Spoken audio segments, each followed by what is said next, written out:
somebody who might maybe desperately needed to turn around New York City, candidate for New York City District Attorney, Maron. Welcome to the show. David, thank you so much for having me. It's great to meet you. I'm very excited that, I interviewed Thomas Caniff when he ran, but Bragg had this incredible machine and colors of change behind him. And his first year, I think Alvin Bragg, only like 7% of the violent crimes are prosecuted. Subway crime, murder for the first week of January 2025 was up 50% over the first week of January 2024. Rapes are up 30. It's calmed down a little bit. 77,000 felony assaults in New York City last year, felony and misdemeanor assaults combined. What a mess. What are you going to do to fix it? Yeah, it sure is. But, none of us, I was born in Manhattan. I've lived here, really my whole adult life. And none of us, no New Yorkers, should be terribly surprised by what's going on, because Alvin Bragg told us what he was going to do on day one. He wrote this thing called Day One Memo, where he told us all the crimes he was not going to prosecute.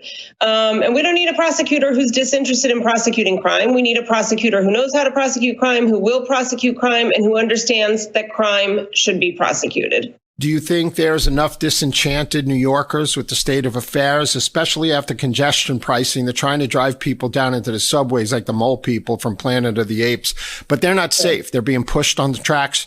They're being slashed. I think murder was at a 27-year high recently. Felony assaults were up 146% on the subway for a short period of time here.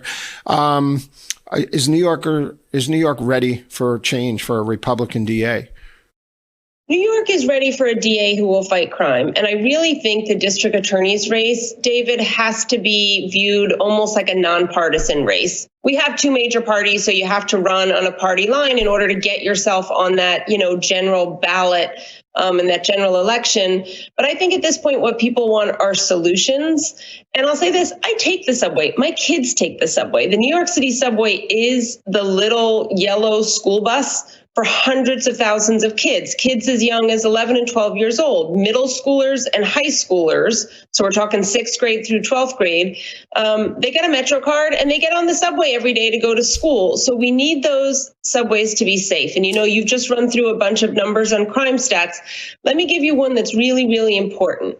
In 2017, we had 0 homicides on the New York City subways. We can get back there. We're not talking about ancient history or something that we can't remember. More than half the cops that are on the force now were on the force in 2017. And we have a professional police force who knows how law enforcement needs to work to keep civilians safe on the subway and on the streets. And we need to get back to that.